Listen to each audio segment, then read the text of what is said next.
Welcome to the SBR NHL Ice Guys. It's Saturday, November 3rd. I'm Ian Cameron for Sportsbook Review, joined by Alex B. Smith and Andrew McGinnis as we break down 12 games on this always busy, always massive Saturday NHL card. We'll also do a little extra segment at the end of the show talking about teams that have been good teams, surprising teams maybe in a good way, and surprising teams in a bad way.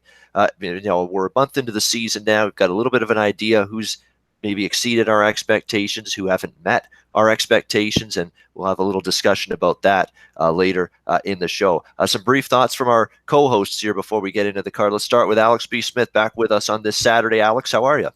Doing good. It's crazy. We're already into November, and the weather's changing even more. But like I said, we're finally seeing things pan out. Teams that we thought would be really good that are struggling. Teams that we thought would be near the bottom of the barrel that are actually kind of floating around up top and doing well. So it's giving us a good barometer of things to come, and seeing what teams need help in certain things. So it's interesting. Like I said, now we got a big card on a Saturday. We're going to have plenty more of these, and so it'd be interesting to break things down and see what's good for today. All right, Andrew McGinnis back with us as well on this Saturday. Andrew, how are you? Yeah, always great to join you guys, especially on a Saturday. I get a little bit of extra time and just that really good feeling on a Saturday, guys. You just know it's hockey day. There's always so many games. I believe 12 games on the slate.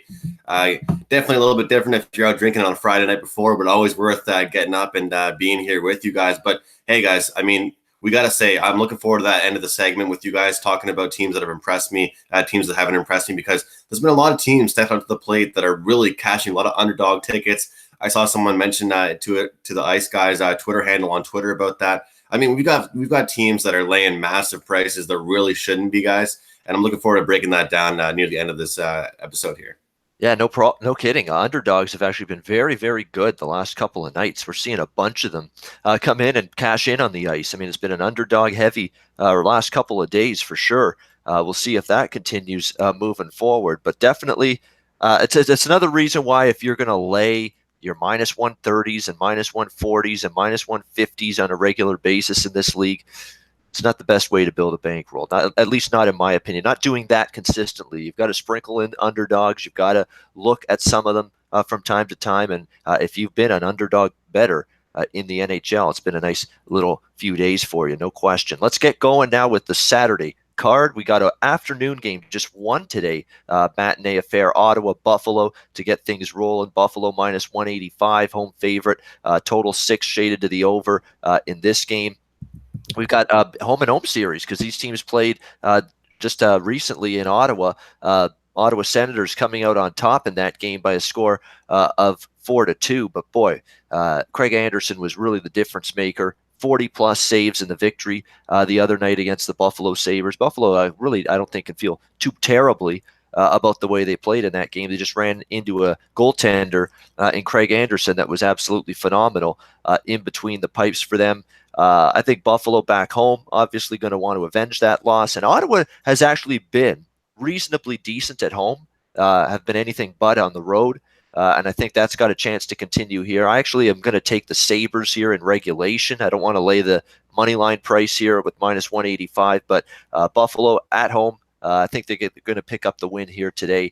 Ottawa has not played. They haven't played very well defensively all season, giving up way too many shots, but it seems like they allow more goals on the road. Maybe they don't get that same level of goaltending on the road that they do at home. The Sabres, again, you got to like the way they've played. Even Ottawa's been scrappy, but they've had to score goals to basically outscore their defensive woes, so to speak. They were able to do that against Buffalo the other night. I think that Buffalo's going to have a chance to pay them back, get the victory here at home. The regulation price, I know at Pinnacle, it's minus 113 with Buffalo in regulation right now. Not a bad price. It'll probably be minus 120 in most spots. Decent price there, in my opinion. So that's the way I'll go. Sabres in regulation time to take down the Ottawa Senators in that first game today. Edmonton, Detroit next up. Edmonton minus 145, home favorites, the total 6 shaded to the under. Edmonton Oilers, for the most part, playing pretty good hockey. They had one little hiccup there against Minnesota, which was a weird game to lose because Minnesota was in a tricky spot there. Second of back-to-back road games for them. Edmonton plays Chicago, though, the next time. And Koskinen, how about him getting his first start in net for the Edmonton Oilers? He was absolutely terrific against the Chicago Blackhawks on Thursday night, leading the Oilers to an impressive shutout victory on home ice against the Blackhawks. So is this a guy now that's going to continue to get maybe a little bit more of a look in between the pipes? Not that they're dissatisfied with Cam Talbot, but Cam Talbot's a guy that, it's one of those guys. It depends on which. Does the sun come up? You're gonna have a good day. If the sun doesn't come up, you're gonna have a bad day. Maybe that's kind of like Cam Talbot in net sometimes. If the sun comes up, he's going to play well. If the sun doesn't rise, he's not going to play well. Sometimes get that little bit of inconsistency with him, no question about that. But it was a great performance in his Oiler debut, no question, for Koskinen here. How about Detroit? Someone break this team up. They're red hot. I mean, they put things together. They've won 3 in a row now. They beat Dallas at home. They beat Columbus on the road, and that's an impressive win.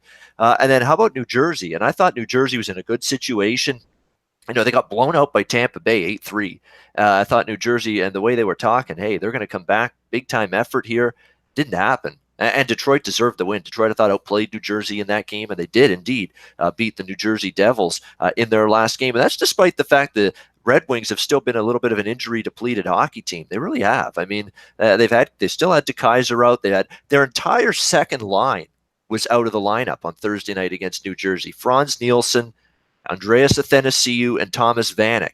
That's been their second line to begin the season. That entire line was out due to injury on Thursday night. No matter, though, no problem. Still carry on forward and get the victory there. You got Michael Rasmussen, the guy stepping up for them, a very good and talented youngster for this Red Wings team. He's had a very good week. He stepped up with a couple of big goals for the Red Wings this week. Gus Nyquist finally starting to find the back of the net, a veteran, one of the veterans now on this team with how long he's been there. So give Detroit credit. Jimmy Howard's been pretty decent the last few starts in net as well for this team. So give them credit. They've been solid, and they've been cashing tickets as underdogs. So I'm certainly in no rush to lay $1.50 with Edmonton on the road. Edmonton's playing really well.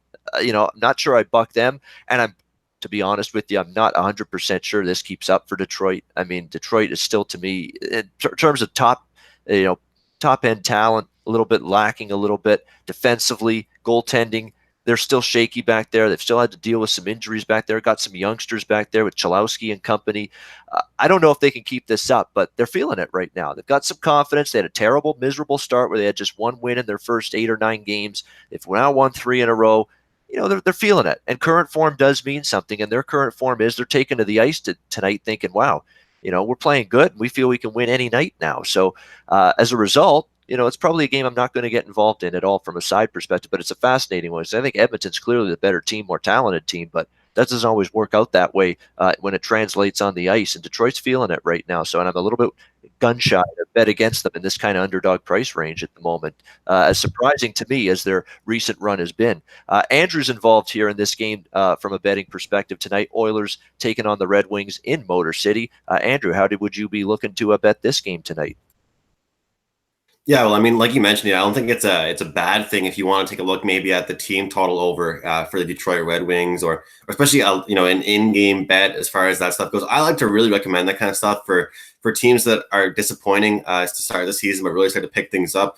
Like your beloved Arizona Coyotes is a perfect example. As a team that really picked things up and kind of came just to shock some people, and all of a sudden they're putting up goals in bunches. So it's good to look at that kind of as a team total in my eyes. Good spot for that. But overall, guys, obviously, it's kind of late now. We had a way better opening line, but we see the way these odds have moved. But I just think that this, whether, it sounds weird saying this, guys, but in my opinion, it's actually a big game for Edmonton because, in my opinion, you got to be able to handle big games, and you got against great teams, and you got to be able to handle games against not so great teams like the Detroit Red Wings, and that's what we have to expect tonight here out of the Edmonton Oilers. We've got Ty Ratty, I believe, coming back into the lineup. He's listed as probable. He should make his appearance back, but what you got to love out of this Oilers team right now is what we've really wanted and wished for and hoped for and prayed for. Counted our lucky stars for is that McDavid's not the only guy producing, and everybody else can kind of get involved. And it seems to me that that's really stepped things up. I mean, we got Ryder, Draisaitl, Chiasson, everybody, Nugent Hopkins even looking really comfortable up there on the top line, finally with McDavid. And even, I've been saying this for a while. Jesse Puljujarvi is a player that will be an impact player. In my opinion, I'm higher on him than I am on Strome. But that line of Lucic, Strome, and Puljujarvi is actually a very strong third line. That's a dangerous line with lots of talent on it that can really hurt you. And when it comes down to it, Ian, I think just stacking up these two lineups together, I think it's a good spot, even though, minus 140, 143, 145, you're getting up there, right? You're getting up there in that high price range. Well, I'm not really comfortable laying too much, anything too crazy with this Edmonton Oilers team, but they're fast. They're going to outskate this Detroit team. And as far as what I'm concerned, the speed and the depth of goal scoring is just going to be far too much for Detroit to handle. They're riding a high right now. It's like you mentioned, they're feeling good about themselves. They've bumped up their goal percentage a little bit, but Edmonton averaging a flat 3 goals per game, Detroit averaging around 2.6. So they're getting up there. But the fact is, I think Edmonton's really taking care of things. They're rolling as well, 4-1 straight up in their last 5 games, 5-1 against the spread in their last 6 games. And again, they're starting to look healthy again. We're not seeing too many injuries now. Chris Russell upgraded to probable. He's looked good as well. So he's going to be a guy that we have to count on to come in and get right back into that usual role we've seen. But like you mentioned, Detroit, a win against Dallas, a win against Columbus, a win against New Jersey, all at plus prices. They were plus 200 against Columbus. So, the dogs were barking. Someone said, the underdogs have been cashing, guys, but not so fast with me. I think Edmonton takes care of the business today and gets the job done with some star-studded fashion. There's just too much talent on this team, I believe, for Detroit to handle. Yeah, Edmonton's definitely looking that way. And definitely from an offensive perspective, they can blow Detroit out of the water in terms of what they can do. And I'm starting to look at Edmonton. We've talked about it all the time. And I know, obviously, your 3 big guns are leading the way as expected. McDizzle, Draisaitl, and Nugent-Hopkins are top 3 on this team in scoring. But Tobias Reeder's been a surprise. 7 points is an enigma for me, this guy in the past. Arizona, he had a couple of nice seasons. Then he sort of fell off in terms of his production. LA didn't really work out well for him there, but so far in Edmonton through 7 games, he's been pretty good for the Edmonton Oilers. Chiasson getting some offense from him, 5 goals in 7 games. That's a bonus as well for the Edmonton Oilers. So seeing that's pretty impressive. Drake Caggiula, that's a guy that can score, but it's not a guy that can score consistently. If they can get Drake Caggiula chipping in on the offense regularly for the Edmonton Oilers, it's going to be a benefit for this hockey team as well. Again, there's definitely pieces there that can make this team a very good hockey team. It's just putting it together consistently. Can this defense be good?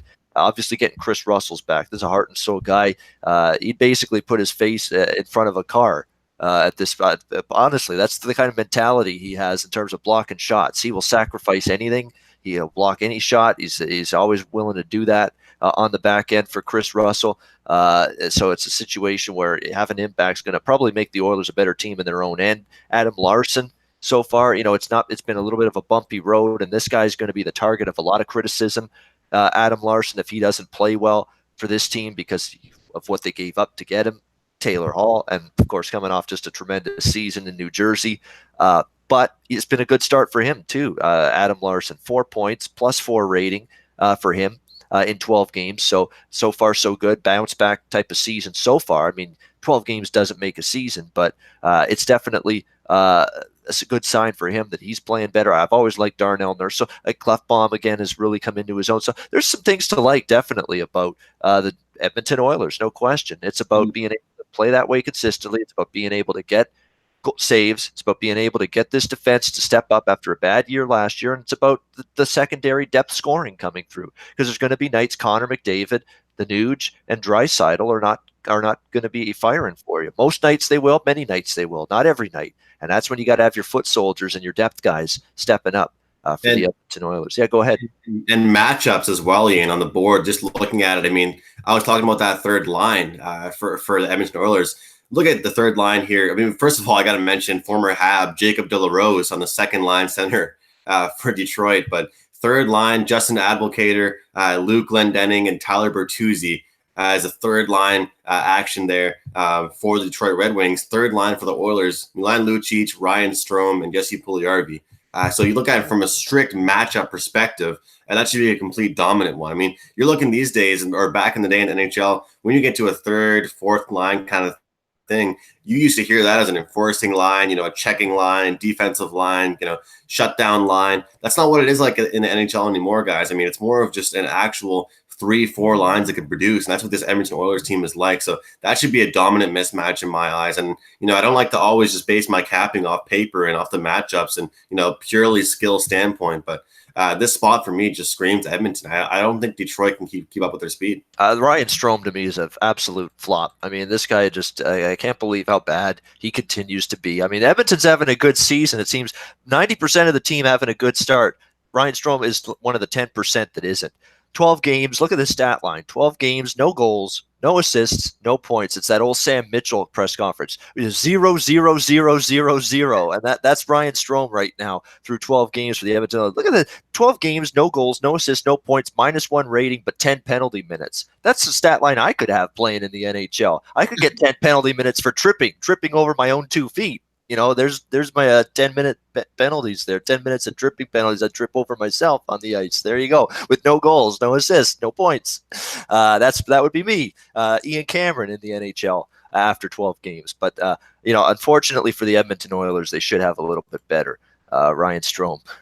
So it's a situation where I'm done thinking this guy's going to get better. Been waiting for it for more than a year. Just doesn't seem to be happening. And as you saw in the Sidney Crosby overtime goal against Edmonton a few weeks ago, can't play defense either. I mean, can't play a two-way game either. I mean, you just got to absolutely school. Take the body, man.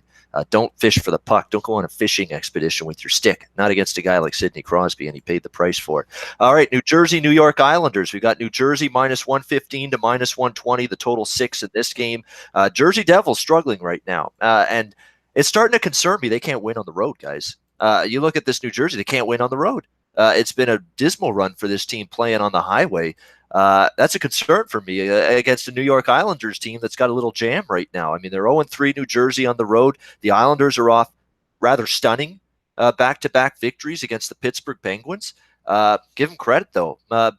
We always knew they hired a good coach in Barry Trotz. I think we can all agree with Barry Trotz is one of the better coaches in this sport. There's no question about that. It was just going to be a question of how quickly does this team get better, because you think at some point they will just because of the coaching they get. But I didn't expect them to be this decent so far. Like, they've got a long ways to go. It's not like their record's tremendous, but they're 7-5. It's not like this is some garbage hockey team. They're not. They're playing better defensively. That's the reason Barry Trotz was brought here. And they're buying into that. They're getting some saves that they did not get last year. Grice has been good when he's been in there. Leonard's been good when he's been in there. Brock Nelson's been solid offensively. Barzal's kind of having a rough adjustment, trying to become the main guy, the focal key piece of this team up front. But there's some things to like about the Islanders. Their defense is not terrible by any stretch of the imagination. They played terribly as a group last year, the defense. But you can't tell me that some of these guys can't be at least capable defensemen. Nick Leddy's been a capable defenseman in this league for years. You can't tell me he can't be a decent player. You can't tell me that Thomas Hickey can't be a decent player. Johnny Boychuk can't be a decent player. It's just in the old system that they didn't play great defensively as a group, and I don't think they were coached well. I've said that many times. Let's not underestimate that. Doug Weight was not cut out to be head coaching material. Never was, and it was not good with him there. I thought this team just didn't look organized, didn't look structured, didn't look prepared some nights to play games. That was the case under the tutelage of Doug Weight, their former coach. At least with Barry Trotz there, you're going to have a prepared team most nights. And, when the Islanders have put their work boots on, put their hard hat on, and they've been very competitive in most of these games, and they continue to get rewarded for it. So I give them credit for that. I want no part of laying it with New Jersey. I took a chance with them against Detroit. Here's a lowly Detroit team. Okay, they've played a little better lately, but you're a better team overall than Detroit. You're off a bad loss to Tampa. You're supposed to respond from that. Played pretty well. They haven't played well. Their penalty kills evaporated too. New Jersey cannot kill a penalty right now to save themselves. Their penalty killing has been downright terrible of late, and their entire play defensively hasn't been great. Now, they went to Corey Schneider in net for the first time this season against Detroit. I don't think he was terrible. I didn't think he got a lot of help in front of him, to be honest, and there was a lot of traffic. Couldn't see a couple of the goals that went in against him, but the defense is all of a sudden a little bit of an issue right now for the Devils. And you look at the Devils here in this building or on the road against the Islanders, they're just 1-8. The last 9 times they've visited the New York Islanders. So that's definitely a concern. They've had a tough time. They're 0-7 dating back to last season, they're 0-7 in their last 7 road games, this New Jersey team. So this is not a team I'm laying a price with right now. They've lost their way a little bit confidence-wise. The New York Islanders, do they bounce maybe? I don't know, let down after 2 huge wins against Pittsburgh? I don't know. I don't think I typically do not bet games solely based on letdowns or look-aheads in the NHL. But to me, I'd look to the New York Islanders here in this hockey game, and probably will have a small play on them. Not my favorite bet by any stretch, but to me, New Jersey hasn't shown me enough on the road. I don't like their defensive play right now. It's trended downward. Even offensively, after a nice start to the season, they've started to hit the skids just a little bit. And a great quote here, by the way, from Josh Bailey, is another guy that has had a really nice couple of games here. He says, I think you're seeing us buy in. We're starting to believe more and more as time goes on. That's what you want. We want to be on an upward path throughout the course of the season, and so far it's been good. We know there's going to be some ups and downs throughout, but you want to stay even-keeled and ride these streaks as long as you can. Islanders are riding that streak right now, in no rush to go against them. Be Islanders or pass for me in this game as they host New Jersey. All right, next up, we've got Tampa Bay taking on Montreal. Tampa minus 125 on the road, 6 shaded to the under. The total here. Sorry to disappoint Andrew here in this game, but I like Tampa in this game at about minus 125. Montreal's kind of a weird team right now in terms of win one, lose one, win one, lose one. They're in that kind of pattern right now. This Montreal Canadiens team, you look at it, they beat Boston, lose to Dallas, beat Washington in absolutely thrilling fashion, come from behind. Max Domi with the game winner with mere seconds left in the third period to win that game 5-4. Montreal, fun team to watch. There's no question. Claude Julien's unshackled the team, let them skate, let them use their youth, their speed, their playmaking ability, their vision on the ice, and they're playing with a lot more speed, team speed, a lot more ability to be creative offensively, and we're seeing that from Montreal. But consistency's still lacking. They've been in this win one, lose one pattern, and I think they're going to get Tampa's A game tonight. Tampa off a frustrating loss against Nashville the other night, 4-1 loss, but they really peppered Nashville with shots in that game, had chances, had the better of the play territorially.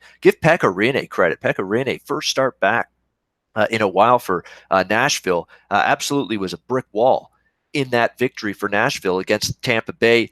I think the Lightning have a good chance to bounce back. This is always the kind of team I like to back off a loss, Tampa Bay. They don't have many extended losing streaks very often. They felt they deserved to win a game. They should have the other night. So it's a reasonable price. Minus 125 is not terrible. When in a situation where I think you get focus from Tampa, you always want with these elite teams because they know they're good. They're going to be in the playoffs. There's going to be several games out of 82. They're just disinterested. They're not locked in mentally. They play like it. They don't play well.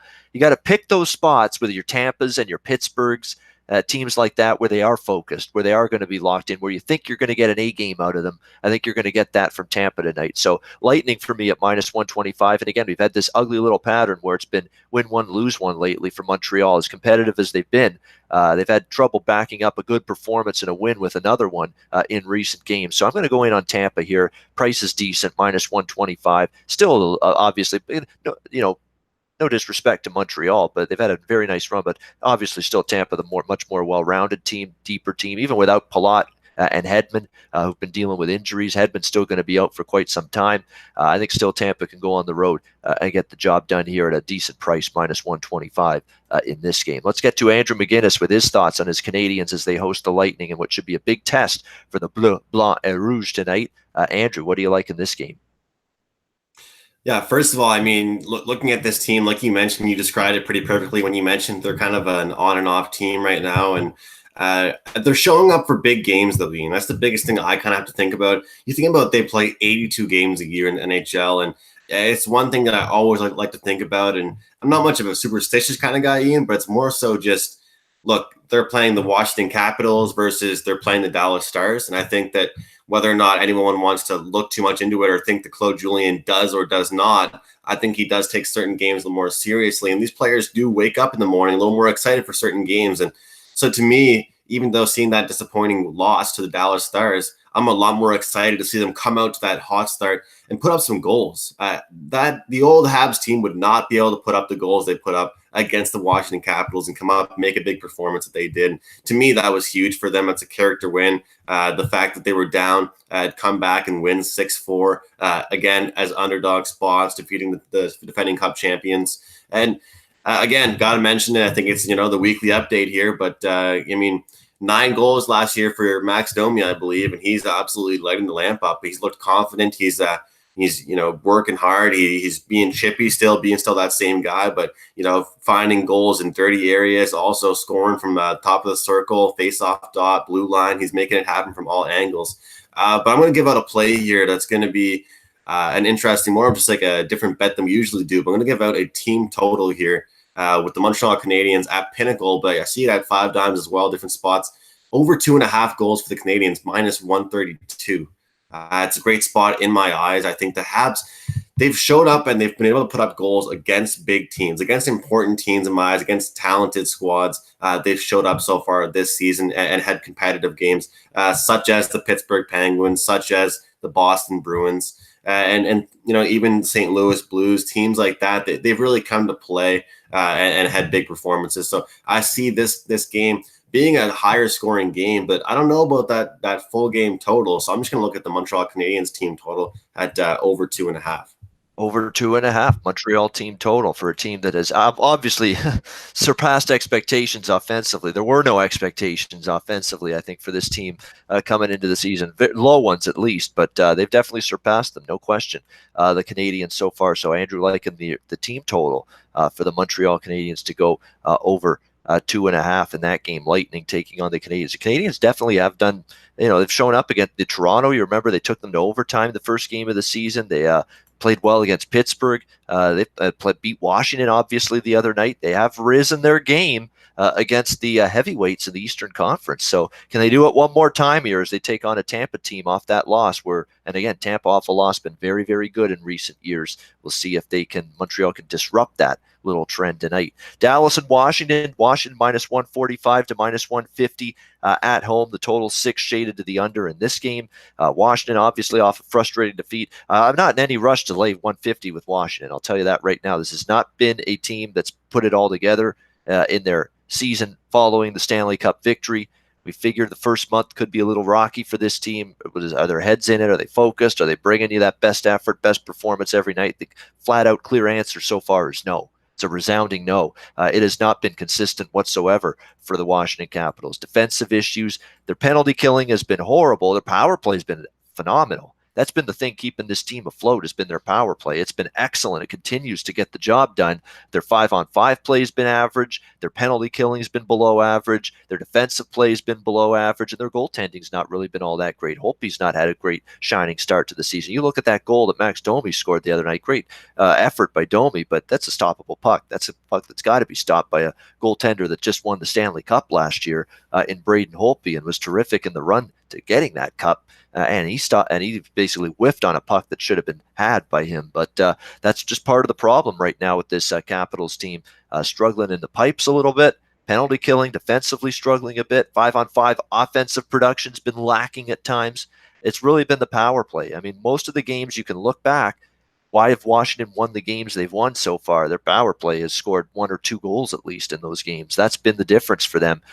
There's a lot of problems with their overall game right now. And that's definitely a concern in this price range, against the Dallas Stars team that, hey, let's give them credit this week on this road trip. Beat Montreal, beat Toronto, a struggling Leaf team, but still a good win for the Dallas Stars in that game, and did it without Bishop. The surprise starter was Anton Khudobin on Thursday night against the Toronto Maple Leafs, and he was still very good in net. Dallas played well defensively in front of him, something that Jim Montgomery definitely talked about going into this road trip. We've got to be able to take care of business in our own end. They've been doing that so far. So to me, I would be looking at Dallas here at the underdog price or nothing in this game. With the way underdogs have gone, I'll probably end up on Dallas in some way, shape, or form tonight in this game, plus 130. I'd probably recommend them for sure at this price. In fact, I will. Again, with Washington, obviously they're going to be mad, frustrated, losing that game that they had a third period lead in against Montreal the other night. But this is still a Washington team being priced, like obviously a team that's just won the Stanley Cup, supposed to be one of the elites in the league. But right now, current form dictates they're not in that caliber right now. They're not playing at that level. there's value probably right now to keep going against Washington. And that's probably what I'll do here. Look toward Dallas, who've had a very nice, solid road trip and been much better in their own end as well during this road trip. Ben Bishop, by the way, despite a win for Hudobin, pretty sure Ben Bishop will be back in net tonight. In fact, it is likely, according to the goalie site I use, that Ben Bishop will be back between the pipes tonight for the Dallas Stars as they take on Washington. But yeah, Dallas to me, the underdog price, is the way I'd go in this game. Let's get to Alex B. Smith. Finally, his first game on the card, ready to talk about it. Stars and Capitals, Alex. How do you like to bet this game tonight? I initially was looking at this game to bet Dallas based on what you said with how Washington has struggled. They're not a team that should be laying, like I said, $1.45, $1.50. Dallas has done well not only in the last the last five, but they've also done well in the series history against the Capitals, winning 7 of the last 10 meetings. But if you look deeper into that, Capitals have won 3 of the last 4 against Dallas, and Dallas, like I said, has been Bishop starting in net because Anton Khudobin will start the next game against his old team, Boston Bruins. So kind of a sandwich spot there. You look at the numbers for Ben Bishop against Washington, which are pretty, solid because he did play against them quite often with Tampa Bay. 2-6-2 with a 3.46 goals against average and a .888 save percentage. Those are not good numbers whatsoever. And you're looking at a Capital team where their only positive right now is scoring offensively. And the offense knows that because they aren't getting the solid goaltending, aren't getting the quality defense, and they're doing well in their power plays. And like I said, 5-on-5 is not even really that great. They've got to start shooting the puck more, start scoring often. So I'm looking at the over 6 here. You can get it at even money. But I'm also going to be looking at it, as you just pointed out, with team totals. I'll be looking at the Caps over 3.5 plus. I can find plus 125 or plus 130. I think they know they're going to have to score 3 or 4 goals to be into this game. That still might not be enough with the way that their goaltending has been. But I could definitely see this going over 6 goals. All right, over 6, and also a recommendation on the Caps team total, which you can get over 3.5 at a plus price there on that. Yeah, I mean, those are scary numbers for Ben Bishop, a lifetime against the Washington Capitals for sure, once you recited those. When you're talking about 3.6 goals against and anything in the 800s from a save percentage perspective, that's not good. That's basically getting like a C- on a report card in school. That's not good enough. It's you're gonna get a reprimand from your parents when you get that kind of result. But yeah, not good for Ben Bishop. We'll see if he can hold the fort against Washington. And Washington, off a frustrating loss, you'd think they fire back strong. I'm still not in any hurry to lay the price. I'd still take Dallas, but we'll see how that one goes. Toronto-Pittsburgh. How about this one? One of the better games still, even though both teams in a little bit of a funk right now. Pittsburgh minus 140, the total 6 shaded to the over. Pittsburgh's funk's not really much of a funk. They lost 2 in a row to the Islanders. It happens. What can you do? I thought they played very well the first game at home against the Islanders, but it's a situation where they had all kinds of shots, all kinds of chances, couldn't bury them, and the couple chances the Islanders had, they did, and they didn't get a great goaltending performance. One from Matt Murray in that first game. He was better in the last game, but the Islanders played better. They stepped it up. Even though they know they got away with a win in Pittsburgh, they stepped it up in the rematch the other night in New York and still able to get the job done, beat the Penguins again. Pittsburgh now off 2 straight losses, now back home, but they've not played well at home. They flat out have not played well at home, Pittsburgh. They for some reason, they've struggled. They've played poor defense. Matt Murray's played awful at times at home this year. Awful. Been really good on the road, but awful at home. Very weird to see. I have an inkling Toronto's got a legit chance maybe to get off the schneid and win tonight. It's just a gut feeling I have here in this game. Not going to be easy, but you look at it. They got shut out at home by Pittsburgh, so you got a mini revenge spot here for them. They played well enough against Dallas. Again, right now it's just that they're not finding the back of the net, and it's a systemic of them not having Austin Matthews, no question. But I thought they at least generated a lot more against Dallas than they did against Calgary in that first game without Matthews. If they keep firing the pucks the way they did, like these are grade A quality chances. What I'm seeing Toronto go through right now is a period where they're hitting posts just wide of the net, goalies in the right spot, on a long shot from the point, passes in the zone, hopping over players' sticks. I think of the Tavares chance when they had a chance to tie the game against Dallas in the final minute. He has a wide open net. The puck hops right over his stick on the pass. And if it doesn't do that, and the puck lands on his stick and he shoots it right away, they're a tie game and maybe win that game against Dallas the other night. Those are the kind of things that are happening for Toronto. Again, they're correctable. This is not a team that just because they've lost Matthews, it's not like they're hopeless now offensively. They're just going through one of those ruts that every single team, even a team with a big time offense, is going to go through in an 82 game season. You know, you're going to go through a period of time where the puck's not going in for you. It doesn't matter how potent and how many people are talking up how great of a team you've got in terms of scoring goals. You're going to go through that kind of rough patch over the course of a long season. Toronto's going through that right now. But I'd take Toronto at the underdog price before I lay it with Pittsburgh. Pittsburgh at home's not been great here as of late. Toronto is not going to go on indefinitely losing games without Austin Matthews. This is a team that was not 11-9 last year without Austin Matthews, showing that they could be be above 500 team without him. I think Toronto, again, now that they're going on the road, they're undefeated on the road too, this Leaf team. I got to throw that out there. They've played their best hockey on the road this season. They feel more comfortable on the road. They've beaten very good teams on the road. They beat Winnipeg on the road in their last road game in very impressive fashion. They've been more comfortable and more at ease away from the not the Air Canada's, the Scotiabank Arena, as it's now called in Toronto. Got to keep these damn arena name changes right every year. But yeah, Toronto to me is the way I'd go in this game at the plus price.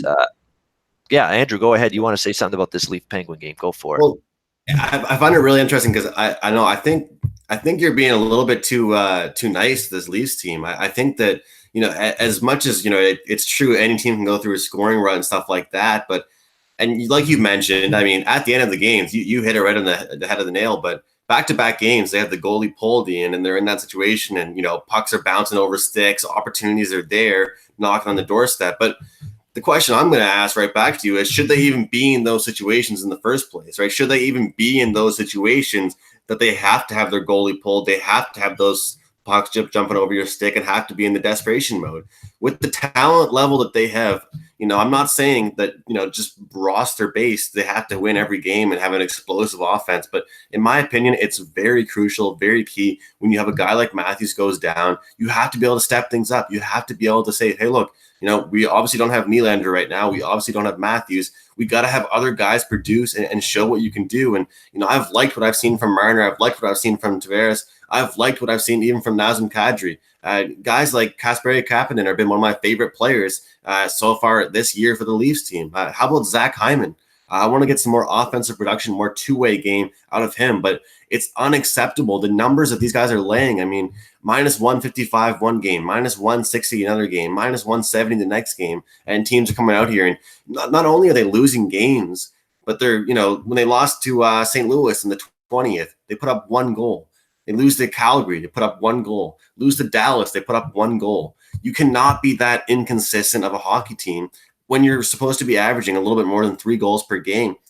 This Pittsburgh Penguins team averaging around 4.1 goals per game.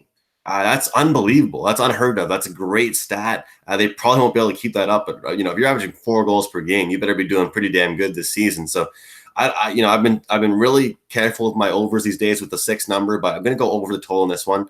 It's you know, the more I talk myself about it, the more I love it. I think it's a big game for both teams. Pittsburgh has been very inconsistent. They're a team that's almost been one of those teams that's kind of like the you know, the Cleveland Cavaliers were in the NBA last year. They can put up some points, but they can't get a stop to save their friggin' lives. And that's how I feel about this Pittsburgh Penguins team right now. Once they buckle down on defense, I'll look for some unders on them right now. But I think this is a big spot for both teams to come out and light things up on a Saturday night.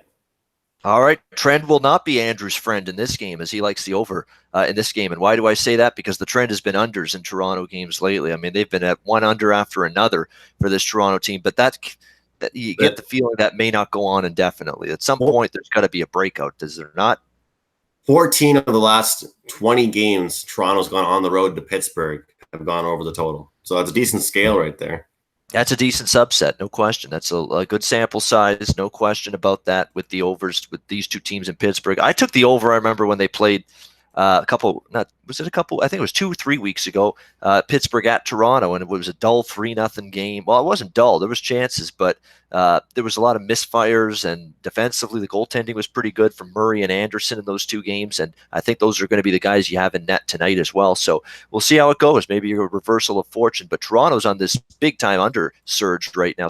something like 7 straight to the under for the Toronto Maple Leafs in recent games. We'll see if they can get this offense going. That's really what it's all about for Toronto right now.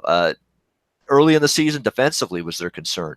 They were scoring goals and giving them up. Now they're doing a better job not giving them up as much. They still are giving up a few, but not as much as it used to be. Now they can't find the back of the net, and they needed a good offensive game because this team needs a shot of confidence and adrenaline without Matthews. They got to be able to show themselves and show the fan base that, hey, we can do this thing in terms of get things rolling offensively without Austin Matthews. It's been very tough in the first 2 games. We'll see if tonight's a chance for them maybe to get things going just a little bit. Next game up is Central Division battle. Minnesota Wild, St. Louis Blues. St. Louis -115, -120, home favorites in this game. The total 5.5, shaded to the over, about -125 in this game.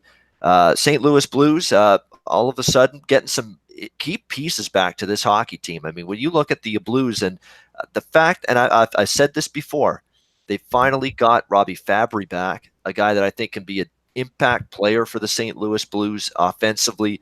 He's had a ton of injuries. There's no question. There's no for sure thing here, slam dunk, that he's going to be playing at a high level for moving forward. We don't know. He's had multiple big injuries now for this young kid. And it's a shame because before these injuries, he was really starting to blossom into a huge player for the St. Louis Blues. The question is going to be, can he get back to that level now after the multiple stints that he's been out due to these injuries? But with him back, you start to look at this team from an offensive perspective. You got Schwartz, Shannon, Tarasenko as your top line. You got O'Reilly, Perron, and Sanford on your second line, which is a good second line.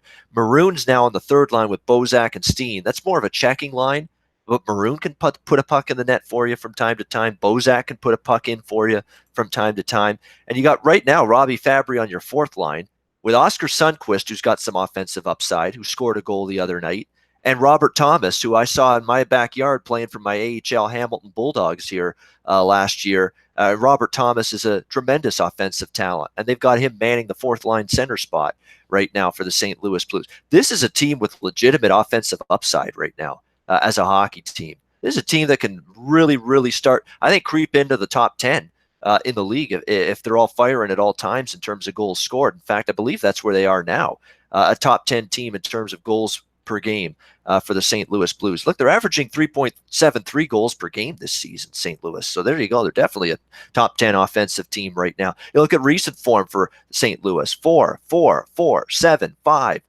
goals scored. Now they get a Robbie Fabry back, and they're just even deeper now offensively. They have even more options to be able to put the puck in the net. So there's some things to like about St. Louis, and now they've won 2 in a row. They're feeling good, beat Chicago and Vegas at home in back-to-back games. You know how I feel about the Minnesota Wild on the road. I don't like trusting them on the road. They've never been a great road team in recent years. That's a concern for me. They're 2-3 on the road this season. Okay, they did beat Edmonton last time out on the road, but they got outshot.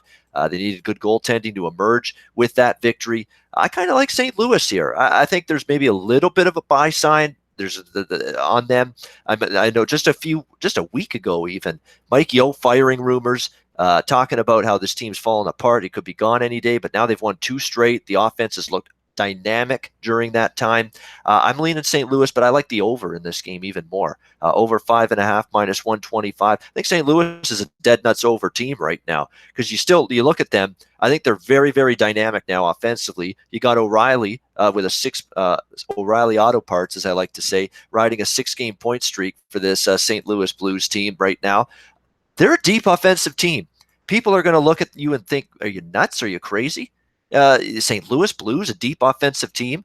Look at that lineup now with Fabry back in it. They have guys on all 4 lines that can score, and their offensive production, like I said, 3.7 goals per game this season for the Blues. So over the total is the way I'm going to go. I think they're a dead nuts over team. They're still a little suspect defensively. You know, Jake Allen, or Chad Johnson, that doesn't matter who at this point. Still don't really have great faith, great confidence in either of those guys to stop a puck consistently. So I like St. Louis. I'll have the bet on St. Louis. I like the over even more in this game, though. 5.5 is -125 is the way I'll go with the Blues and the Wild. Of course, it's Minnesota Wild. What's that mean? It means Alex B. Smith. We got to get his take on it. Blues and Wild, Alex, what do you see here tonight? Well, I'm rolling with you on the over in this game, and it's also, like I said, based on what you're saying with the Blues, looking better offensively, getting some, a lot of scoring. And looking at, I'm probably going to be on the first period over in this one as well. I'm looking at the last 4 games of the Blues. 2-1 at the end of the first period against Winnipeg. 2-1 at the end of the first period against the Columbus Blue Jackets, of course. 2-2 against the Chicago Blackhawks last Saturday, and a 1-1 score against the Golden Knights at home, a game that they end up winning and having a lot of goals, 12 goals scored by the Blues in the last 2 games. That's been their issue. But the thing is, how can they consistently start scoring now? We've seen this happen time again with Mike Yeo teams. Yeah, they get on a roll. They have some good offensive outbursts. And then all of a sudden, they try to tighten things up defensively, and they start kind of holding their sticks a little tighter on the offensive end, kind of falling back a little bit. Conversely, you look at with Minnesota, this is a team that, actually playing pretty good hockey right now. Like I said, they got the 4-3 win against Edmonton with Alex Stalock, and that a guy who had been fading. I'm glad I didn't completely pull the trigger on that game because they ended up coming back from behind to get the win there. But they have now won 6 of their last 7 games overall. They're getting some offensive chances as well, some better offensive chances. The thing was that they were just letting in a bunch of shots and not getting a lot of quality shots back on net. But now it's going back and forth. So the over is something I'm looking at, but I would slightly lean a little bit toward Minnesota here. And this Wild team, some of those veterans would love to get a win over their old coach as well. So at a plus price here, they're getting a little bit better on the road. Obviously, they're still a much better home team, but I think the Wild might have a bit of a shot here to get an important division win. All right, so for Alex, it's Minnesota and the over, and also the first period over. Alex saying worth a look here in this game, 1.5. And yeah, you're right. I mean, they're not quite to the Columbus extent of first period over run, but getting there with St. Louis. They've had a nice little mini run to the over in the first period as of late, something that makes some sense based on their recent results. Boston and Nashville, interesting battle here. East versus West, 2 of the better teams, obviously, in each conference. Nashville minus 140. 5.5 across the board. The total in this game. Nashville's just not a team I'm in any rush to step in front of right now. I mean, they've been absolutely terrific of late. No question about that.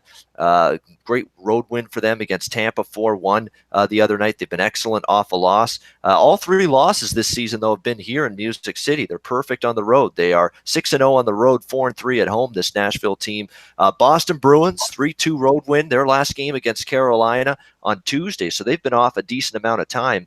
This Bruins team coming into this game, and it looks like it's Jarro Halak's net to lose at this point for the Boston Bruins. He's been terrific, 4-0-2 for the Bruins with him in net. He's really giving Tuukka Rask a run for his money, really giving Bruce Cassidy something to think about in terms of where he goes with his number 1 goaltender long-term moving forward. I mean, he is pushing Tuukka Rask very, very hard now in terms of taking over the number 1 spot, and he's earned that just to be in that discussion, Yaroslav Halak, with the way he has played for the Bruins. He's been great, no question. And Boston, though, continues to be a team right now that, unfortunately, offensively, they're still relying on Pastrnak, Bergeron, and Marchand far too much. At some point, they're going to have to get more second, third, fourth line production. But again, that line carried them against Carolina on Tuesday night, carried them to that victory. And it's probably going to be the line that carries them to a lot of victories this season. So, if Boston, I would think, is going to have Halak back in net, they seem to be riding him. I would expect him to be in between the pipes tonight for the Boston Bruins in this game. Probably Rinne again, who was fantastic in his first start back against the Tampa Bay Lightning in that 4-1 win for the Preds. So I like both of these goalies right now, both of these teams. No interest betting against either one right now, so it's a clear pass for me on this game. Same thing with the total. I mean, both teams, could go over, but the way the goalies have played lately, Rinne the other night, Halak all season, it's tough to go over right now. I mean, he's playing really, really well in net for the Boston Bruins. I mean, 40-some shots the other night Carolina had. Again, though, this Carolina team, we caution you, not all those shots are quality, but still faced a lot of rubber, and Halak was terrific in that game. Big reason why Boston got that victory on the road in Kakalaki. So maybe a lean under, but not strong enough for me to pull the trigger. Well, Andrew's pulled the trigger on something in this game because he wants to talk about it. Bruins taking on the Predators. Andrew, what do you like in this one? I think when you look at this game, look at the matchups as far as goaltending goes, you look at these 2 guys, Halak and Rinne, and you think, wow, the impressiveness, the ability we've seen from them to make key saves at key times right now. But not only that, I've been impressed mostly with the rebound control from Halak. But looking at Rinne, look, his first game back after his last game, he's looked pretty good. He's a guy to me that I've still thought was the most, up and down kind of goalie. A team that should be more successful than they have been in the past. And that's a really big statement to make, seeing as they've been up there in the Western Conference Final for numerous years. But they should be up there in the Stanley Cup Final for a lot of years because the talent they have on that roster in my eyes. So looking at this, guys, I said it a couple times before in our last show. Anytime we see a 5.5 with a lot of talented teams, stacked rosters, I don't care. Throw defense out the window, throw goaltending out the window.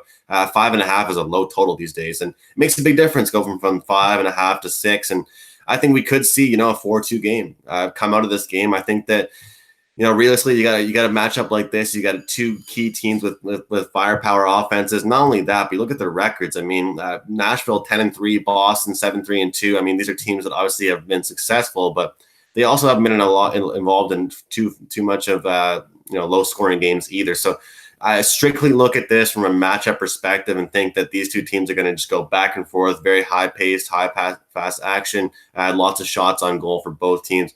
I'd look at this one especially if it gets off to a slow start, to look at the end game on that. I think this is one of those games where, it could start slow and then elevate as the game picks up. Whereas a lot of times people think that the first period could be, a big kind of predictor on that, whether or not it is a total going over or not based on the first period. But it could be a slow start, but as it progresses, I think it could easily catch as far as the over goes in this one. Also look for a second period over. I don't often give these out, but you got to lay a little more juice. That's like minus 150, 155. But second period, a team settle in, especially with a matchup like this. They can kind of feel each other out for the first period, go into the second period, and get lots of shots and scoring opportunities. Both teams are lethal on the power play as well. Very important to kind of note that when you talk about teams and you're backing it over, especially at 5.5. The trends are all pointing towards the under, and sometimes, Ian, that's just the best way to go against the grain. All right, looking over 5.5 with the Bruins and the Predators, Andrew, in that interesting matchup there. I would say Nashville is absolutely one of the best teams in the East. Boston's got the potential to be. I still think they're more middle now than they are right up at the top, but still should be a very good game tonight, Boston and Nashville. Just on the surface, minus 130. You don't get Nashville minus 130 there. I think there's some value on the Nashville side, but I'm going to stay out of that game entirely. Chicago, Calgary. We got Calgary minus 135, 6 shaded to the under. Calgary's a bet on team right now for me. I will not be betting against Calgary right now. They're starting to find it, starting to find their game. I think it was only a matter of time. They took their lumps. They had that. The lowest of lows was that Pittsburgh game, 9-1 at home. The other last Thursday, about 10 days ago. After that, they sort of cleared the air. Bill Peters spoke with the team. The players had a meeting with themselves. Then they came out, played Washington, played much, much better. Didn't get the result, 4-3 overtime loss there, but it was a step in the right direction. They felt that confidence coming back, going on the road trip that they had. They sure enough get the job done, back-to-back wins against Toronto and Buffalo on that road trip. Come back home, obviously sluggish. You played Saturday at home. You played Toronto Monday, Buffalo Tuesday on the road, Thursday against Colorado. You had every opportunity to say we're sluggish. We don't have our legs. It's third game in 4 nights with travel between every game. We don't have it tonight. We're behind 4-1 like they were against Colorado. We're done. We'll just move on to the next game. Nope, they didn't do that. Impressive show of resilience and stick-to-itiveness from this Calgary Flames team. Third period, just roar back against Colorado from a 4-1 deficit and win that game 6-5 in the end. Turned into a crazy third period between the Avs and Flames. Mike Smith's still a concern. He did not have a typical Mike Smith game, which is not that great. That's a concern moving forward. But Calgary's finding their offense now. Monahan's come alive. Gaudreau's been terrific. James Neal had a big goal in that game as well, and James Neal's had a little bit of a slow start with his new team. There's a lot to like with Calgary. The penalty kill's been better. Power play's been clicking. Calgary's a go-with team right now. I can't say that about Chicago. Chicago had a nice little run there for a bit. It's been tough sledding for them on this road trip, no question about that. Losing Vancouver, get shut out by Edmonton. Now you got to go face this surging Calgary team that's found some mojo, gotten some swagger back in recent games. Tough situation for Chicago. Minus 135 is not the best bargain in the world, but I'm still on Calgary here in this game. If I'm playing it, that's the only side I could look at, Flames or nothing. Starting to see this team play like the team, at least a little bit. Still got to have Mike Smith play better on a nightly basis. But for now, This team's starting to play a little bit more like the team I thought could be a dangerous team here in the Western Conference this season, and hopefully in the playoffs as well, as I expect the Flames to get there. And if they get there, I think they have a chance to be dangerous. We'll see. But right now, Calgary's starting to turn things up, turn the heat up a little bit, with no pun intended. Flames starting to play better hockey, and that's the way I'd look in this game. Alex, of course, with the Blackhawks involved, we know we got to get his thoughts on Chicago. I know a nice little a tremendous start, exciting start, scoring goals left and right. Chicago early on in the season, winning some games. Well, the offense has dried up a little bit. Patrick Kane's been banged up this week. And all of a sudden, things are starting to head south a little bit for Chicago and starting to look like the team, unfortunately, Alex and many people thought they might be coming into the season. And the Corey Crawford magic and all the excitement with him coming back has worn off a little bit. It's obviously not on him, but if he needs some support, he needs a team to put the puck in the net for him. He needs a team to play better defense in front of him, kill some penalties, and all of those have been issues for Chicago of late. Alex, how do you see Chicago stacking up here tonight in Calgary? Yeah, it's this is exactly what I expected to see at this point now, and it's not going to get any better anytime soon with this Hawks team. You got Patrick Kane doing pretty much all of the offensive work on this club right now. He's the team's MVP, and he fell ill in Vancouver the other night, and it seemed like the whole team fell ill in that 4-0 loss at Edmonton. And it's this West Coast trip had been really good for them, over the last several years, as opposed to many decades ago when it was the old circus trip that happened right around before Thanksgiving, and it was a nightmare, and it usually meant the beginning of the end of the season for them. And that's kind of how it feels now. This is kind of like the drop off point. Had a nice October run, got some good wins, but the one thing I'm looking at here, not so much. I like Calgary in this spot. I think they win this game, and like I said, minus $1.35 is not a bad price. But I'm looking at the regulation prop for this to go to overtime at plus 295. For some reason, these two teams have played each other very evenly over the years. 7 of the last 15 meetings have gone to the extra frame. Of course, we saw the Hawks' first 5 games of the year going to overtime. They've only had 1 overtime game since. That was last weekend against Edmonton. 2 of the last 4 games overall for Calgary have gone into the extra session. So I could see this being, the Hawks know they have to tighten things down a little bit. I could see this being a 2-2 game. Or a 3-3 game, and then needing the extra frame to win it. So at a 3-1 price, that's the only thing I would be looking at playing here. But if I had to play a side, I'm definitely going with Calgary. Yeah, that's not bad, because you look at Calgary, 2 out of the last 4, you're right, overtime games. The Washington game and the Buffalo game went to overtime. And the other 2 of those 4 games, Toronto game, a 1-goal game, Colorado game, a 1-goal game. Very close to getting into overtime. So, yeah, that could be a live little. There you go. And I know Alex will look for those from time to time. Those overtime props, game to go to overtime. That's one that could be live there. And you know what? These overtime props, they pretty much set them right around the same price. They don't really adjust too much to the situation. So if you can find these little edges, especially in terms of current form, where you're seeing teams play a lot of close games lately, like Calgary's been, 1-goal game in each of their last 4 games, you can get some value with the overtime prop. And that's exactly what Alex has searched out there with this game. That might be something worth a look at. I even might put a few bucks down on that. Carolina taking on Vegas here. Next game up, we've got Vegas minus 130, minus 135, home favorites, total 5.5 in this game. I'm going to go over the total in this game. Proactive. We know Vegas has had a real tough time scoring goals. No question about that. But we're starting to see them fire a little bit more offensively as of late, the last couple games anyway. Carolina, to me, probably going to see Scott Darling in net because Mrazek was in last night. You're probably going to see Darling tonight. I didn't like anything I saw out of Darling in his first game. I'm hearing people say, Scott Darling, it's going to be big getting him back. What's big about it? It looked a lot like the Scott Darling last year again against Boston. But Carolina, again, outplayed Boston, outchanced Boston, had the better of the territorial play, should have won that game. They couldn't get a save. They couldn't get a big save or a needed save or a timely save. Same thing last night when they lost to Arizona. Couldn't get a timely save. That's their same issue. And that's going to continue to be the same issue for the Carolina Hurricanes. And it's sad. It's really, really sad because this team's really good up front. They almost always have the better of the play in the opponent's zone.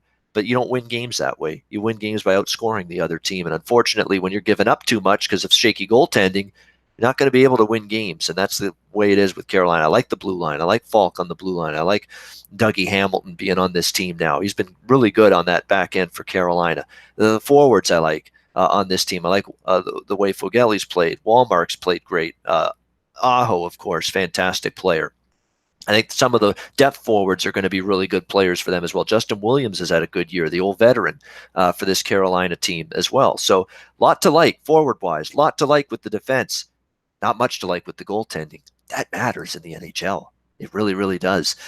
So that's my issue with Carolina. I think they're going to give up goals here in this game because of, again, I don't trust the goalie. I don't trust any one of them. Believe it or not, and I was saying this before we came on the air, the one goalie I trust with this team is the guy that's probably not going to get much opportunity or many starts now with Mrazek and Darling now back, both of them there, and that's Curtis McElhinney. Curtis McElhinney was tremendous in a backup role for Toronto last year. I thought for the most part he's given Carolina some of their best goaltending in the few starts he's had this season. I don't know. I would give him more of a look, but I know that's probably not going to happen. They got to see what they've got in Scott Darling. They're paying him this obscene contract, and unfortunately they keep feeling compelled to have to try to play him and see what they've got in him. I haven't seen it yet from Scott Darling. So to me, I'm going to go over the total in this game. 5.5 back-to-back situation. I certainly don't trust Carolina in that. Tough spot for Vegas, too. They're off a long road trip. That's usually a bet against spot. I think it's a bet against spot for both teams, so I'm staying away from the side. But total, I'm going to go over 5.5 here in this game because I think Carolina can dent the twine a little bit. Vegas is having trouble keeping the puck out of the net, too, recently. But I think their offense can score here in this game. I'll go 5.5 to the over. Carolina and Vegas. All right, next up, we've got Philadelphia, San Jose. San Jose minus 165, total 6 across the board. I don't have much here, and it looks like Andrew and Alex don't either. Alex does have something, actually, on Sharks and Flyers. We'll get to him in just a sec with that. Philly, a good win the other night against LA. Good win before that against Anaheim. Those teams suck. I'm not giving you any sort of credit for beating LA and Anaheim right now. Dreadful teams, both of them. Anaheim can't win anymore unless John Gibson stands on his head. They're injury riddled. They don't have a great big time offense. We know the LA Kings don't have a great big time offense. So everyone's going to say nice bounce back for Philly. They're getting things together. This will be proof you get things together. Let's see how you do tonight against San Jose in this game. And San Jose is going to be PO'd. San Jose lost at home the other night against the Columbus Blue Jackets. They didn't play very good hockey. Bobrovsky was pretty good in net for Columbus. They didn't capitalize on their chances in that game. So I think San Jose comes to this game. They won't look past Philly, I think, after that loss at home against San Jose the other night. So Philly's not there's underdogs. You want to take them. I try to make a case for them. And okay, Philly's won 2 in a row. They played a little bit better. They haven't beaten a quality foe in these 2 wins, as far as I'm concerned. LA's not a quality foe right now. Anaheim's not a quality foe right now. San Jose is. See if Philadelphia can step up to the plate. I'm going to have to see it before I believe it. Certainly, though, not going to lay any price with San Jose either. So it's a pass for me. Same thing with the total. A 6 with Philly is a little tricky. Philadelphia offensively is hit or miss. Defensively, they've actually played a little bit better. Same thing with San Jose. They're a little mishmash with totals. They can play a 6-5 game. They can also play a 3-1 game. So it's a pass all around for me in this game, side and total, Flyers and Sharks. I'll sit back, observe, see how it plays out. Alex does have something on this game, though, Sharks and Flyers. Alex, what do you see here? Yeah, shout out to a commenter in the chat box who pointed this out to me, that the Sharks, one of the hot teams, we always talk about the first period totals. They're 11-2. On the year and on a 9-1 run in first period totals. And you look at the spot here, like I said, San Jose coming off of a bad loss. They're going to play a little bit pissed off, a little angry. And with Philly, not only are they trying to make things bounce back, but this is a huge revenge spot for them. They gave up 4 goals in the first period playing against the same Sharks team early in the year. Ended up losing that game 8-2. They're only laying $1.25 here. I could see this being where we see 1 or 2 goals from each club in the first 20 minutes here. So that's definitely something I'm going to be circling looking at. That's the first period over. Here we got another little more than a little mini Columbus developing here with San Jose. That's a pretty good run, 8-1. Very impressive for first period over run for San Jose. So, yeah, I mean, with a run that's that strong, 8-1 to the over first period, something I might even take a look at in this game. Would prefer that definitely than the full game total. As I've said before with Columbus too, during this great run of their first periods going over, a lot of their games have also stayed under for the full game. It's only been the first period where you've had that influx of scoring in some of these Columbus games. So be careful. First period over does not always equate to the full game going over as well. That's very, very important to point that out. And speaking of Columbus, first period overs, what a great way to wrap up the card. We get to talk about maybe the single best trend side or totals wise in the NHL going right now. That's the Columbus Blue Jackets and the first period overs as they take on the LA Kings. We've got in this game Columbus minus 115 to minus 120 on the road. Total 5.5 shaded to the over minus 115. Believe it or not, I like two plays in this game. Obviously, I'm going to be on the first period over again. That's a no-brainer, of course. But I like Columbus as well, minus 115 in this game. They're getting their act together, I think. That was a good first start to this road trip. San Jose, they didn't like the way they played against Detroit. They were not happy about that home loss, nor should they have been. And they came out and played with purpose against San Jose. A great, complete 60-minute effort, something that John Tortorella had been whining about regarding his team for a few games now, that they hadn't played a full 60-minute effort. Finally got that from his team against San Jose. They're flat out better than LA. It doesn't matter whether they play at home or on the road. They're flat out better than LA, and I think they'll get the job done here at a reasonable price here on the road. I know the Kings got that one win against the New York Rangers, a come-from-behind effort to beat the Rangers, but still not much to impress me right now with this LA Kings team at all. Now, here's the thing. I'm going to be on this first period over for one reason and one reason only, because it's cashed for me like 5 or 6 times in a row that I've been on it. So I'm just riding it now until it's over. But if this is the night that streak comes to an end, will it shock me? Absolutely not. Because this is going to be the ultimate test of that power and the magic of the Columbus first period over. If you can drag this moribund, anemic, make your eyes bleed LA Kings offense, and they can drag this team into going over in the first period. Maybe we need Columbus to do it all by themselves and score 2 goals for us. Who knows? But this is going to be the ultimate test, because there's not a thing to like about this LA Kings team from an offensive perspective. They are very, very plodding. There's not a lot of options there from an offensive perspective. I think they've done a terrible job. John Stevens is still the only guy in the league that coaches with a neutral zone trap, a defense clog up the neutral zone kind of mentality. That's the dinosaur era of the NHL. That should not be the NHL of 2018. But John Stevens is tuning that out, and as a result, his team stinks for it, as far as I'm concerned. Again, Kopitar, I like him.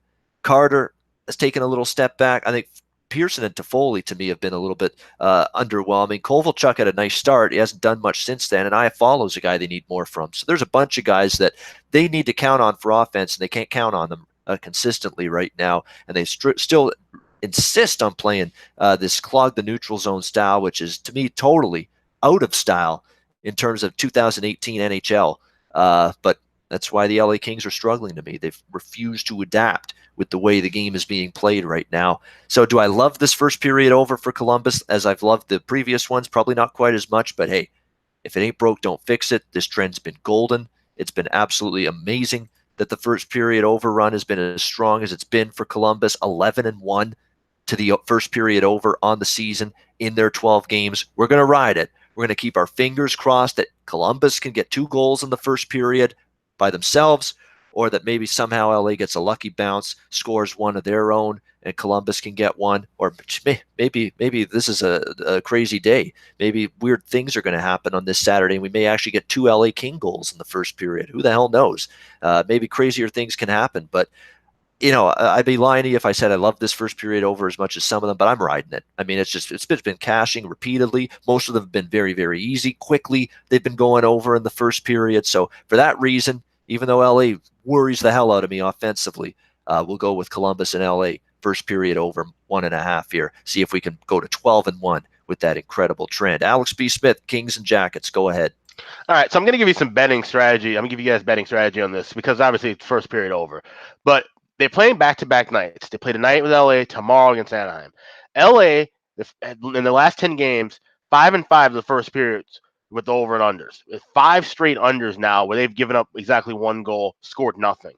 Tomorrow, they play an Anaheim team that's 3-7 to the first period under. So what I'm going to be doing here is I'm going to bet 1 unit like I've been doing on this first period over. Should it fall, I'm probably going to go just a half unit on tomorrow's game and then wait for them to play a better set of teams when they get back home. They're going to have three or four of the next games at home. So that's something that I'm going to be looking at as far as, riding this trend, because these are two games that could trip up that streak against teams that are just struggling to score. But that being said, I'm still going to be riding on it throughout the weekend. And you're looking at this Columbus team, they've been the team that really been giving up some goals. They haven't been scoring as much. We looked at how they got, it was 2 goals for Detroit that cashed the other night. And then they, traded off goals with San Jose. So both these teams have been struggling to score on their own as of late in the first period. They've been giving up goals. So like I said, something's got to give here. I think we do at least see 1 goal from each team. I think that's how we'll end up cashing it. But like I said, just riding this wave of the blue, as somebody said in the chat box, the Bank of Columbus first period over. That's what we're going to be depositing into for the next 2 nights. That's right, exactly. We're still going to deposit because it keeps spitting out checks and still keeps spitting out cash for us. The deposit's there, it's in the bank. We withdraw after every first period. We've been doing that 11 out of 12 times, or any better's been doing that 11 out of 12 times with first period overs in Columbus games this season. So for that reason alone, Kings worry me, but still going to go ahead with it. All right, that's going to wrap up the game portion of our show. We're going to do an extra segment, and then we'll get to best bets at the end of the show. But we're going to do an extra segment. It's for 1 month into the season. We're going to talk about teams that have surprised positively, teams that have surprised negatively, teams that have surpassed expectations, fallen below them. 2 that have surpassed my expectations, and I hate to be Canadian-based, but they're 2 Canadian teams: Montreal and Vancouver. They're the 2 teams that stand out. Montreal's been excellent. I mean, it's been redundant, so I'm going to go quick on this. But, they're obviously allowing their youngsters. They gotten a lot younger, a lot faster. Claude Julien's letting them play to their offensive strengths and offensive abilities. Carey Price has been better in net. I think some of these defensemen that I had questions about have played a little bit better. Andrew's best friend, Jeff Petrie, even hasn't been terrible this season for the Montreal Canadiens. Mike Riley's been a really unsung hero on that blue line for the Canadiens as well. They've gotten some Victor Mete. I mean, there's some things to like with the Montreal Canadiens for sure. You like Max Domi's been a positive after it looked like it was, what are you doing with Max Domi? He's sucker punching guys in preseason. What the hell? Why did you get this guy? And he had a bad year last year, but here he is now starting to live up to some expectations here for Montreal. A lot to like with this team. Playing fast, playing the way you should now in the NHL in 2018, unlike LA, who's living in the Stone Age still. So Montreal is one of my teams that have surpassed my expectations. The other one is Vancouver. Elias Pettersson, amazing. Brock Besser, amazing. Bo Horvat, making him captain, terrific decision. Louis Eriksson's been good up front as well. A great forward group. The key for them is get their defensemen healthy and have them playing well. Still got some question marks about their depth on the blue line. Still do not know, and we saw it last night, are Markstrom and Nilsson goalies that I would go to war with nightly? No. I think I want to see Thatcher Demko get his opportunity with Vancouver in between the pipes later on this season. I think he could be a better long-term option, viable option than the 2 guys they've got in there now. But yeah, Montreal, Vancouver, definitely 2 teams that have surpassed my expectations for sure. Teams that have fallen below them, well, Washington stands out. Washington hasn't gotten their shit together so far. Defending Stanley Cup champs, having that somewhat hangover, I guess you could say, so far this season has been a disappointing start for them. No question about that. The other one's Vegas, the Golden Knights. I mean, I think we all expected Vegas to regress a little. I mean, it's a magical season last year, but offensively, they've had real problems consistently finding scoring. When they shut down Marchessault and Carlson and that group up front, there's not been a whole lot of secondary offensive support for this team. Obviously not having Paul Stastny at all, a guy that was expected to be very big for this team due to injury all season so far, and now Max Pacioretty out as well. That's also hurt this team as well in terms of their offensive capabilities. Even Marc-Andre Fleury's something's looked off with him. He's not looked quite as sharp in net this year. Maybe all those games he played last year. I mean, that was the most games Marc-Andre, and I know Alex has mentioned this, goalies that play a lot of games.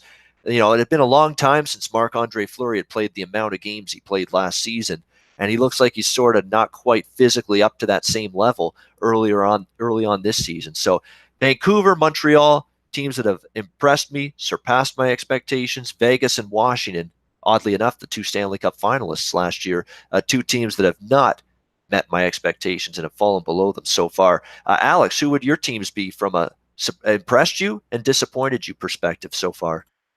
Well, both of my teams are actually in the Pacific Division. A team that's impressed me is the Calgary Flames. This is a team I know a lot of people were saying that they're going to make a big bounce back with the changes that they had. I just didn't expect it to be such a rapid pace. And the only thing, like I said, it's pretty much what we said at the beginning of the year. The only question mark, and it has raised its head so far, is their goaltending.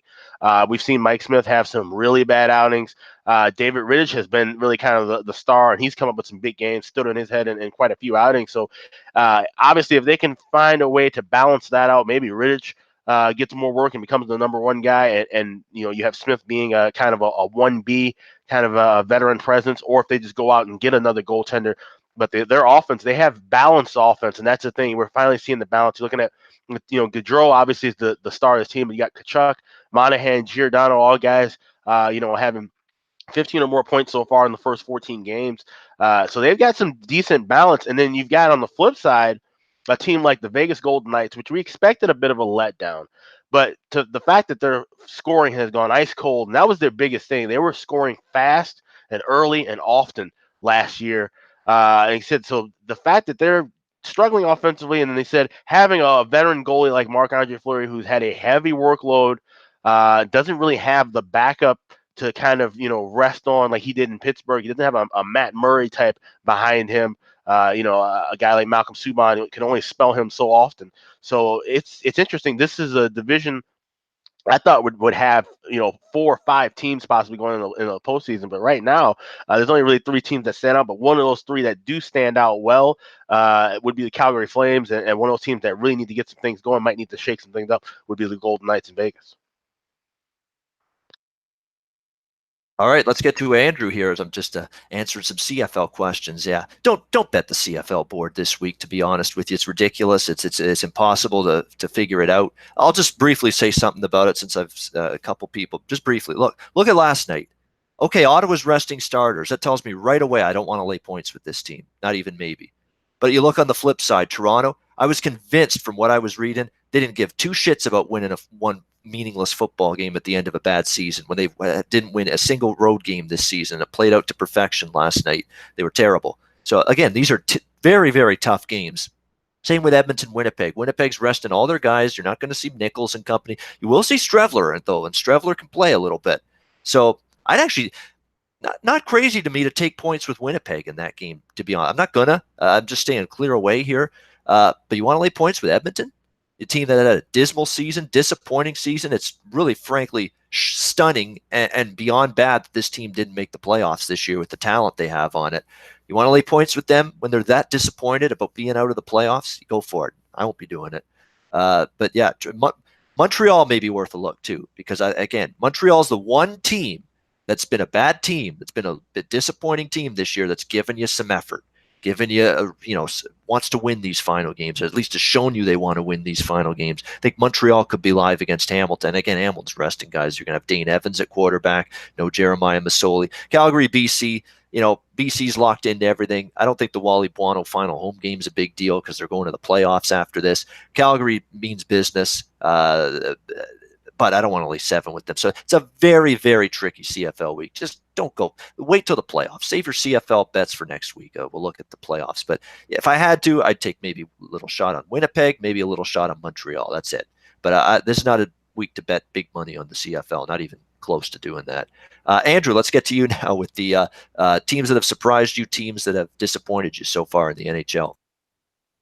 Yeah, and regarding that, the note you mentioned on the CFL, Ian, I decided to lay. I got a decent number. I had the 6.5 with the Argos last night, man, and it was kind of a decision I thought about all week long, and I really thought they'd at least wake up for that game and play some decent football. And it's one of those spots where everything was really there, Ian, and then the starters weren't there, the guys were out, and still Ottawa finds a way. And I think, not in the exact same manner, but that's kind of what we'll see tonight, I think, in Winnipeg, Edmonton. So we got some guys asking about picks.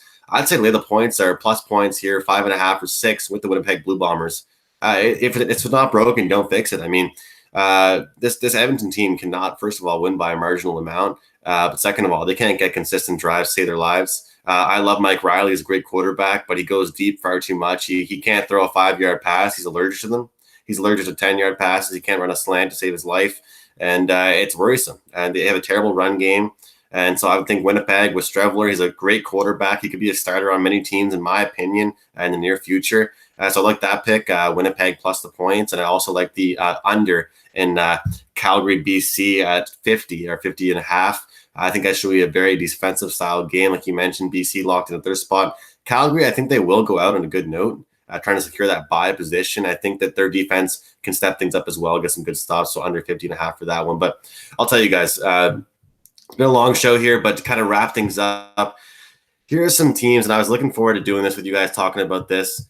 I'm going to talk about the New York Rangers, because this is a team that I was shitting on and bashing all over and talking a lot of smack about and saying, hey, look, they wouldn't have any talent. They wouldn't come out here and do anything. They've got Mika Zibanejad as their top line center, Matt Zuccarello. Who are these guys to be on the top line and carry a team? Well, they're covering some nice games, and they've always been plus money. I mean, they're covering, plus 150, plus 160, plus 175, even, the smaller numbers, plus 125, they all add up.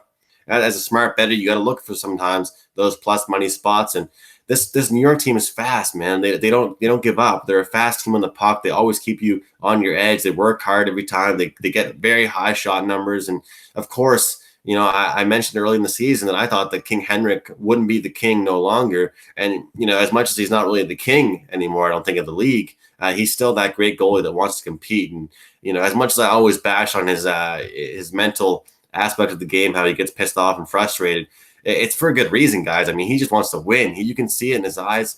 He's a great guy in that facet of the game. And looking at the San Jose Sharks, I think that we have to mention the Sharks, guys. I had someone on Twitter say to me, I think it was 2 days ago, when I was giving out some free picks on Twitter, saying, oh, what do you think about the Sharks? So should I lay the puck line? Don't be laying the puck line with the San Jose Sharks. Don't be laying the money line with them, in my eyes, anytime soon, unless it's a great spot with some great value. They're still heavy favorites, guys. They're insane favorites in so many games these days. Look at this. Against Philadelphia tonight, 5 dimes, they're minus 180 favorites. That's ridiculous. That's messed up. I mean, there's no way this team should be that high of favorites after the performance we've seen from them. I mean, so I had an Ottawa fan ask me on Twitter, hey, honest question for you, how's Karlsson looked so far this year? Well, I haven't heard his name too much. I haven't heard anything too special out of him. I haven't heard anything fantastic. All I know is he went to the San Jose team that's supposed to be in the mix for the Western Conference Finals. By the look of this team, and he's down there in the bottom pairing on defense. So as crappy as Martin Jones has been, guys, and I can sit here and talk about him all day, this the defensive pairings, Braun, Edward Vlasic, Burns, now Karlsson, Joakim Ryan. I mean, these guys have to step it up. They got to get a stop. They got to play some defense. I mean, this San Jose team has been involved in more high-scoring games than we've seen. I mean, Alex and Ian, you mentioned the stat for that over in the first period. They've been involved in more high-scoring games than we've seen in a very long time. I mean, we got Jumbo Joe Thornton over here getting ready to enter a senior's home, and he's involved in high-scoring games every game. It can't happen. They have to be a low-scoring team, and that's what we have to see. Another team I'll talk about real quick is the LA Kings. They're another team, guys, but for some reason, I don't know why, they're massive favorites in so many games. It blows my mind every single time I look at it. They're laying minus 180 here, minus 170 here, and it just shouldn't be happening. They're a team that's slow. They can't compete in today's NHL. They're not fast enough. Line for line, they don't match up. They're a team that's a perfect example, guys, where their power play is great. They've got that couple guys that can swing the puck around and make a play. Of course, the addition of called absolute snipers, but line for line, they don't really match up with certain teams. And that's why, I didn't really speak on it too much, but Columbus tonight and in games like that, I mean, you've got them coming into LA on a road spot for them, but holy shit, like the goals that Columbus has been putting up, I'd say even if they gave up a few goals to LA, they'd still take them down because LA just can't keep up with the speed. The defense, at least on Columbus, are going to jump up into the rush and cause a lot of worries for LA. So I would look at Columbus tonight. But LA, man, they've been a team that's been bothering me quite a bit. They've been a team that I would want to back whatsoever. And especially with the underdog prices you're getting at teams that are going up against them, it's ridiculous. And as we all know, Vegas doesn't give one shit about the NHL, it seems. So we're going to keep cashing on that plus money against the LA Kings. And, you guys already know how I feel about Montreal. Great start for them. But, someone has to mention the Toronto Maple Leafs. I mean, someone has to say it. Let's not be easy on these guys. I mean, holy crap, this is a team that was talked about to come off to a huge start, play some great hockey, and have that great scoring depth. I don't know about that, guys. I don't know about the scoring depth. I think Jesperi Kapanen has been that scoring depth that we've talked about. I think we haven't seen that well-rounded team that we want to see, and that's resulted in their past 2 games without Matthews. With dying seconds left, the goalie pulled, like Ian said, pucks jumping over the sticks, trying to save yourselves. That's not the position that this Leafs team should be in. They should be consistently on a nightly basis, battling, involved in high-scoring games, and having, their whole supporting cast competing. So I don't care what anyone says. We're very early in the season, but this is a disappointing start for the Maple Leafs. Babcock says it's adversity, it's this, it's that. They're 8-5, period. They're 8-5. I don't care. Anyone says they're 8-5. It shouldn't be. Leafs fans are going to say, hey, look at us in 20 games from now, see where we are. Early on, it dictates the tempo. It dictates, how your team looks, and that's very, very not. It's unacceptable in my eyes. So, LA, New York's look good, but LA, San Jose, and the Leafs have been teams that if you can get them plus 1.5 against them, or even just bet straight up against them, you'll be profitable. All right, very good stuff there from Andrew McGinnis. We got to get going. I got another show in 20 minutes. Holy shit. All right, we got best bets here. Here we go. Closing line college football. Me and the big man on campus coming up 11 a.m. Eastern time. I didn't realize it was this late. Holy goodness. All right, here we go. Alex B. Smith, but a great show. I mean, I love doing it, 90 minutes long. We had a marathon session. Great stuff this week. Alex, best bet for you on this Saturday card. I'm a creature of habit. I drink Coca-Cola. I eat Chinese food about 2-3 times a week, and I'm going with the Columbus Blue Jackets first period over 11-1 trend. I think we should be able to cash it again, even though LA has struggled. But something's got to give. Somebody's got to get some goals, and I think we get at least 2 of them in the first 20 minutes. Jackets and Kings over first period. Yeah, that was my best bet on the show Thursday. I was the Columbus San Jose over first period. If it ain't broke, don't fix it. Andrew McGinnis, best bet. We're going to go with the Edmonton Oilers today, guys. I think it's just a good spot for them. Detroit's rolling, but they're nowhere near the capable team that Edmonton is. Good road spot here for Edmonton. Get on it as you can. I mean, open up as minus 140. Hasn't really moved too often. Don't let it get up to that 150, 155 range. Keep it at minus 140. Comfortable number for me on the road here for the Oilers. Line for line. They're way too fast for the Red Wings to handle. They'll get a lot of shots off tonight, I think, and they'll take care of business. All right, there we go. Edmonton, best bet for Andrew McGinnis. And for me, you can find me in St. Louis. Yes, we got St. Louis taking on Minnesota. St. Louis over 5.5, minus 125. I think there's value with Blues overs right now. They're much deeper offense with Sundqvist back, with Fabry finally back. 4 lines that can score all of a sudden. Who'd imagine that with St. Louis the last few seasons? Well, they got that kind of team now. We're still a little bit suspect back end and goaltending. I think we get some goals there. Wild Blues over 5.5. Best bet for me. That's going to wrap up the show. Great show as always, guys. The Saturday shows are fun. We can go with a little overtime on the Saturday show. Always fun to do that. We'll be back on Tuesday at 9 a.m. Eastern time. Me, Alex, Andrew, and Jimmy Murphy breaking down the Tuesday NHL card. For Andrew and Alex, I'm Ian Cameron for Sportsbook Review. Stay tuned. College football closing line, me and Jeff Nadeau, the big man on campus, coming up at the top of the hour. Have a great weekend, everybody. Good luck with all of your wagers, and we'll see you again on Tuesday.